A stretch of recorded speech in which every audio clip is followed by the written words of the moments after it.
Commerce അച്ചീവേഴ്സിൻ്റെ പുതിയൊരു വീഡിയോയിലേക്ക് സ്വാഗതം. കേരള സർവകലാശാല ഡിഗ്രി അഡ്മിഷനുമായി ബന്ധപ്പെട്ട ലേറ്റസ്റ്റ് അപ്ഡേറ്റ് ആണ് ഈ ഒരു വീഡിയോയിൽ ഉൾപ്പെടുത്തുന്നത്.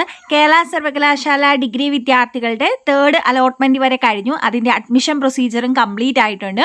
ഇപ്പം കേരള യൂണിവേഴ്സിറ്റിയുടെ സീറ്റ് വേക്കൻസിയുടെ ലിസ്റ്റാണ് പബ്ലിഷ് ചെയ്തിരിക്കുന്നത്. യൂണിവേഴ്സിറ്റിയുടെ ഒഫീഷ്യൽ സൈറ്റിൽ നിന്ന് നിങ്ങൾക്ക് ഈ ഒരു ലിസ്റ്റ് പരിശോധിക്കാവുന്നതാണ്. ലിങ്ക് ഡിസ്ക്രിപ്ഷൻ ബോക്സിൽ കൊടുക്കാം.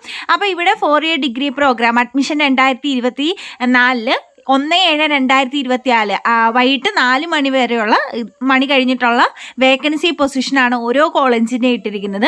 അപ്പോൾ ഇവിടെ ഓൾ സൈൻ കോളേജ് തൊട്ട് അങ്ങോട്ട് താഴെയുള്ള UIT കോളേജ് വരെയുള്ള എല്ലാ കോളേജുകളുടെയും ഓരോ സബ്ജക്റ്റിൻ്റെയും എത്ര സീറ്റുകൾ ഒഴിവുണ്ടെന്നുള്ളത് കൃത്യമായിട്ട് കൊടുത്തിട്ടുണ്ട്. അപ്പോൾ ഈ സീറ്റ് വേക്കൻസി തരുന്നത് നമുക്ക് ഇനിയൊരു സപ്ലിമെൻ്ററി അലോട്ട്മെൻറ്റിന് വേണ്ടി അപ്ലൈ ചെയ്യാൻ വേണ്ടിയാണ് തരുന്നത്. അപ്പോൾ സപ്ലിമെൻ്ററി അലോട്ട്മെൻറ്റിന് വേണ്ടി എങ്ങനെയാണ് കൊടുക്കുന്നതെന്നുള്ള ഡീറ്റെയിൽസ് എല്ലാം നമ്മുടെ ചാനലിൽ അപ്ലോഡ് ചെയ്യുന്നതായിരിക്കും.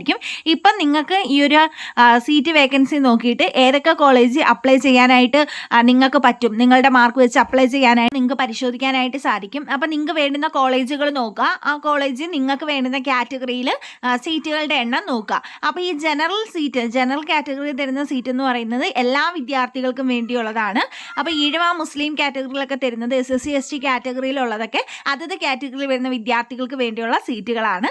ജനറൽ കാറ്റഗറിയിൽ വരുന്ന ജനറൽ സീറ്റുകൾ എന്ന് പറയുന്നത് എല്ലാ വിദ്യാർത്ഥികൾക്കും അവരുടെ മാർക്കിൻ്റെ ബേസിൽ കിട്ടുന്ന ഇതാണ്. അപ്പം മിക്ക കോളേജിലും സീറോസ് കാണിക്കുന്ന സീറ്റുകൾ കാണും. അതുപോലെ തന്നെ ഒരുപാട് സീറ്റ് വേക്കൻസി ഉള്ള കോളേജുകളും കാണും.